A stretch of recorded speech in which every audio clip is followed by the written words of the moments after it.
broadcasting live from HQ headquarters. I am Money Flippin' Matt Richards, welcoming you to the finest in interactive entertainment. Because we're not just broadcasting, we're receiving energy. Energy and vibes and love every time you tap an answer. Not bad for a free show. And even better for one that pays out. It's a lovely Thursday night in New York City, and it's also Johnny Appleseed Day. Did you have an apple today?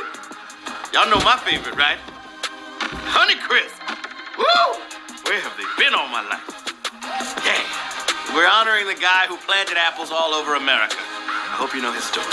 We may just have a question about him tonight. What were my fingers doing? I don't know. That's the main reason we're here, babies. The questions, okay? We got 12 of them, and anyone out there who hands in 12 right answers will claim their slice of the $5,000 prize pie.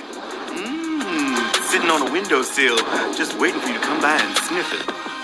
Something to aim for, but if you're really confident, go for a VIP ticket. That's your ticket to the $1,500 VIP pot, to be split by all of the winning ticket holders. It's been giving up some big 3-digit prizes as of late. We'll do VIP if we sell 100 tickets, but sales stop at 150. So act quick and bank on your brain. For show. And continuing with our stellar week of charities helping women and girls, we're proud to tell you about a great one called WIN. We've been improving the lives of New York City's homeless women and children for more than 30 years. As a shaken economy threatens to create an implosion in homelessness, WIN operates shelters and supportive housing units throughout the city, housing over 1,200 homeless families each night, 90% of them led by women. Their holistic solution offers education, child care, and life skills for adults, all aimed at breaking the cycle of homelessness. To date, WIN has helped more than 700 families transition out of shelters into homes of their own. And HQ is telling you about them and making a donation tonight to WIN. If you'd like to help, they're at winnyc.org, and there's always a good use for whatever you can donate. Look them up and hook them up, babies. Right before Q1, we got a special show planned for Sunday. That's Grammys night, y'all. Yeah, it's gonna be an all-media game. Just like, remember HQ Tunes? Yeah, y'all remember that? That's how it's gonna be. We got questions all about the ceremonies, the winners, the nominees, and the history of the award. Should be lots of fun, so come on by and test your Grammy knowledge at 9 p.m. on Sunday. And with that, I think it's time we crack this egg and see what kind of omelet gets, made. I hope you seasoned your cast iron mine skillet. Yeah. Y'all know the routine by now. Tune out all your distractions and forget the outside world for a few, because the questions are all that matter right now. You're heading into the greatest test of mind and memory that fits in your phone, so don't flinch, and you might just make it out. And now, there's nothing to it but to HQ it with question number 1. Which meal is typically eaten earliest in the day? Breakfast, lunch, or dinner?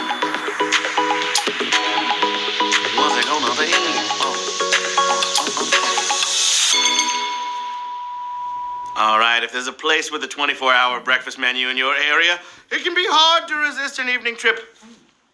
But for the most part, you're going to have breakfast in the morning. And hopefully coffee refills are free. Otherwise, you get out of there, okay? Who's paying for every single cup of coffee you have? That's ridiculous. I make it at home. Bring it to the restaurant myself. Yeah, I think that's frowned upon. Q2!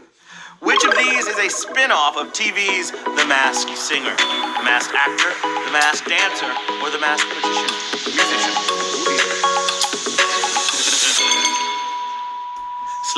Slip-ups like that can happen at Q2. Bad money flipper. All right, last December, the Masked Cinematic Universe got a big expansion when Fox debuted the brand new reality competition, The Masked Dancer. Yes, and Gabby Douglas took yet another first prize. 37,993 players got that one right. The Masked Dancer.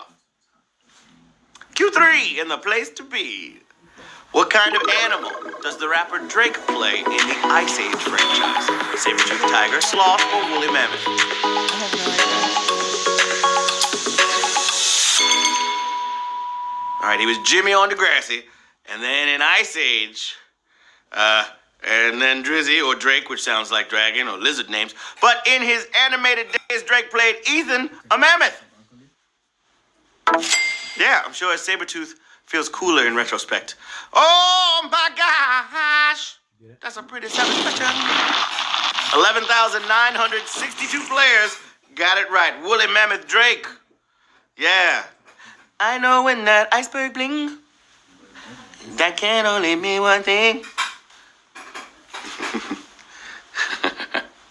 You used to call me on my ice caps. All right. Question number 4, knocking on your door. What is not on the speed die included with standard Monopoly games? Numbers, Mr. Monopoly.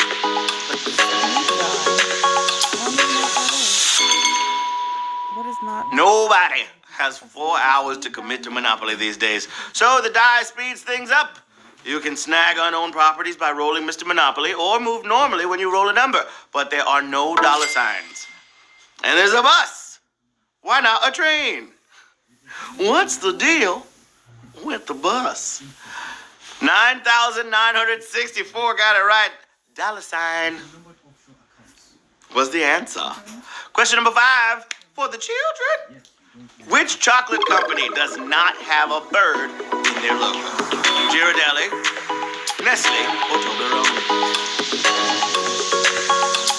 I've heard people say Ghirardelli, Nestle, Nestle. If you say Nestle around me, get away. Toblerone and cheese. That sounds gross. They don't all put a giant logo on the product, but it's hard to miss the big American eagle on Ghirardelli's bars. And Nestle aims for a pun with their nest full of birds. But Toblerone has a mountain peak with a hidden bear if you look really close. It's Reggie. 10,290 players got it right, and Reggie has been on Toblerone this whole time. Reggie! Woo! Yeah. 10,200 players got that one. Question number 6. And it goes a little something like this. It is believed that Johnny Appleseed was acting out of a love for what? Apple butter, apple cider, or apple wood?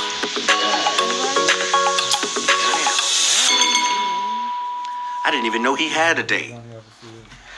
All right, John Chapman was a hard-working, godly man credited with popularizing the apple all over the U.S. But it turns out the kind of apples he planted weren't all that edible, but great for making hard cider.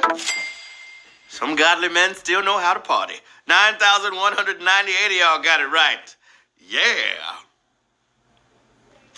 Apple cider. That sounds good right about now. Nice, ice-cold cider. I'll save it for after the game. Q7. Which of these math operations caused a major computer problem on the USS Yorktown in 1997? Dividing by zero, negative fractions, or multiplying complex numbers. A mouthful of a question right there. Holy mackerel. Rubber baby buggy bumpers. Modern programmers know their way around this problem, but the Yorktown's propulsion system shut down for a couple of hours due to the classic computing error known as division by zero. Not cool in math or 90s computers. 8,711 players got that one right. Good job, babies. Dividing by zero it was. Question number 8. I know you're feeling great.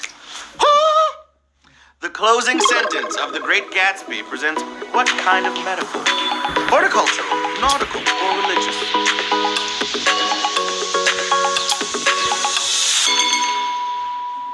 All right, how do you wrap up the great American novel of the 20s?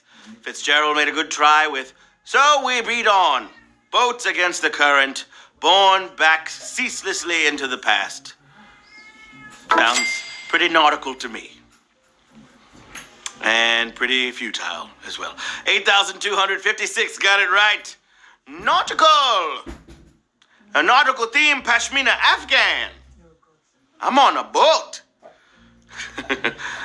Q9. Yes. The figure in figure skating refers to what? Athlete's poses, pattern on ice, or scores?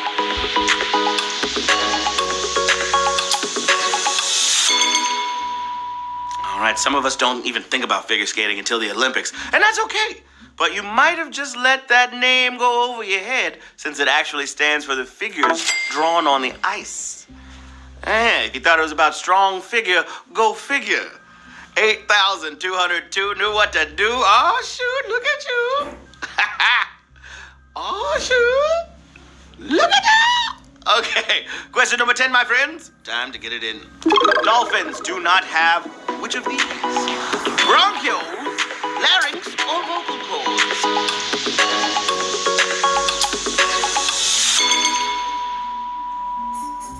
All right, they certainly find time to shine in and out of the water. Plus, they can even take down sharks. But despite all we know about them, they surprisingly lack vocal cords. That squeaking they do is still a bit of a mystery. 3,994 players got it right. Vocal cords. Ain't no talking dolphins, y'all.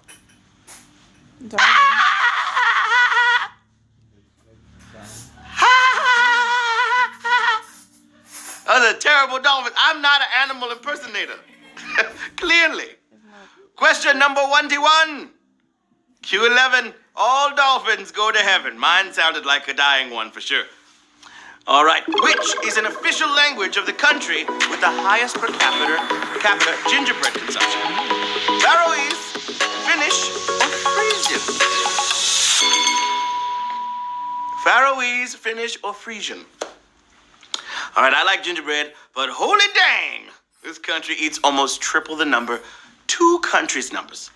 Oh, man, at over 5 pounds a year for every citizen, the winner is the Netherlands, where Frisian is a language. 3,992 got it right. That means 3,992, y'all. Moving on to the final question. Yeah, they might be putting a little more than ginger in there, if you know what I'm saying. 5 pounds a year? Per citizen? Whoa, that's crazy. That's crazy to me. Wild. Oh boy. Yeah, that's so much gingerbread. Slow down, Netherlands. Take it easy. Okay? Yikes. Question number 12 for all the marbles. What practical joke item is banned in Canada? Exploding cigar, relighting candles, or electric joy buzzer? Can't have one of these in Canada. All right, they're famous worldwide for being nice, easygoing people. But a preoccupation with safety can be nice too. And that was the motive behind a 1977 ban on novelty relighting candles. 2,472 players got it right. Wow, we got 2,400. Yeah. Easy squeezy, lemon peasy.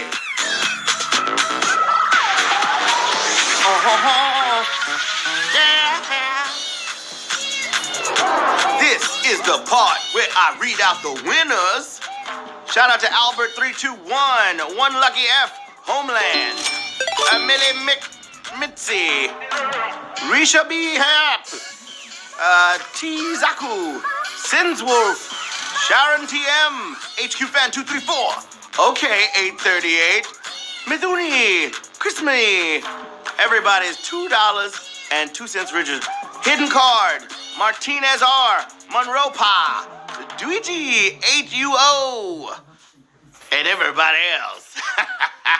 2,472 winners. Every night you guys amaze us. And we're so thankful for everyone who shows up and gives it their best. Just trying is an impressive accomplishment at times like these. And we hope you'll come by and give it another go mañana.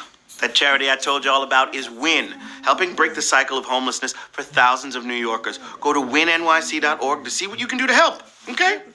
Yeah. Look them up and hook them up. Until next time, this is Money Flippin' Matt Richards saying, Coinstar really has a brilliant business model. It basically says, do you have a lot of money? Then give me some of it. Thank you. Bye.